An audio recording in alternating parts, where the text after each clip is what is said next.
Penjual lotek yang juga pengemudi ojek. Yulia Rosita, 34 tahun. Pernah bekerja selama 6 tahun sebagai perajin alas kaki di sebuah perusahaan ternama tak jauh dari rumahnya di kawasan Pagerwangi, Lembang. Selama itu pula dia menerima bayaran di bawah upah minimum kota kabupaten.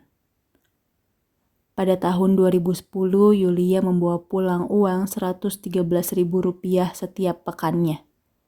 Itu sudah termasuk insentif kerja lembur. Keterampilannya mengasah sandal dengan gurinda dihargai Rp15.000 per 2 jam lembur. Tidak ada jaminan keselamatan atau kesehatan yang diterima Yulia.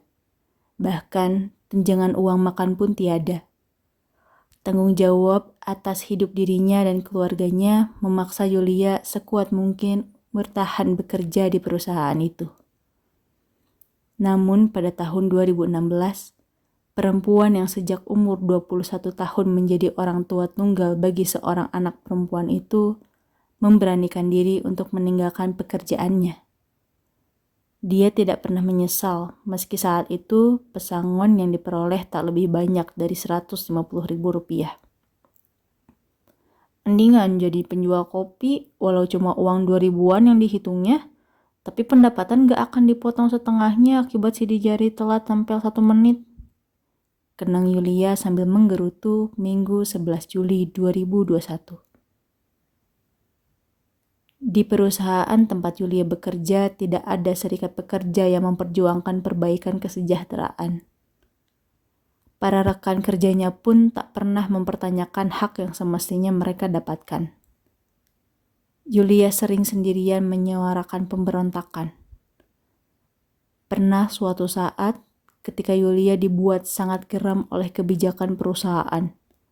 Dia dituntut tetap kerja lembur dan tidak diberi izin cuti ketika sang anak sedang menderita sakit di rumah.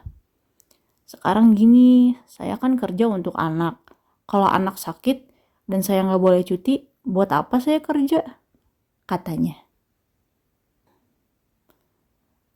Putri sematawayang Yulia saat ini baru saja masuk salah satu sekolah menengah atas di Bandung. Sebelumnya selama 3 tahun dia menuntut ilmu di sebuah pondok pesantren di Subang. Selama itu pula Yulia tidak bisa bertemu sang buah hati.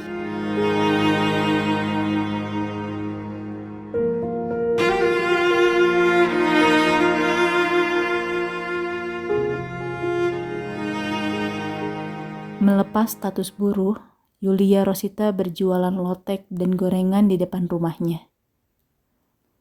Setiap hari, dia bangun jam 4 pagi lalu bergegas naik sepeda motor menuju pasar Ciroyom untuk membeli bahan baku yang dibutuhkan. Meski jarak dari rumahnya mencapai 15 km, pasar Ciroyom jadi pilihan Yulia karena bahan-bahan bisa dia beli dengan harga lebih murah dibandingkan pasar-pasar lainnya. Untuk menambah penghasilannya, Yulia juga bekerja sebagai pengemudi ojek langganan. Pekerjaan yang sudah dilakoninya selama 1 tahun. Saat ini Yulia memiliki 5 orang pelanggan tetap. Ada anak sekolah, ada juga orang pekerja kantoran. Artinya setiap hari paling sedikit ada 5 rute harus dilewati Yulia. Sebagai imbalan, kelima pelanggan itu secara rutin memberi upah pada Yulia. Ada yang setiap 1 minggu, ada pula yang 1 bulan sekali. Meski telah memiliki pelanggan, Yulia tidak berhenti berjualan lotek. Ia terus melayani pembeli di warungnya sampai waktu mengantar atau menjemput pelanggan ojek tiba.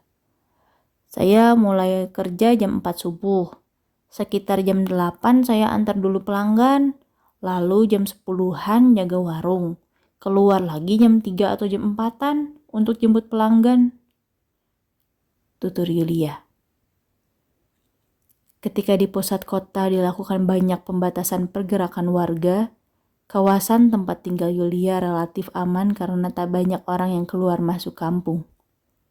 Pagebluk COVID-19 diakui Yulia tidak terlalu berpengaruh pada pendapatan menjual lotek dan gorengan. meski pernah juga dia diminta menutup warung untuk sementara waktu.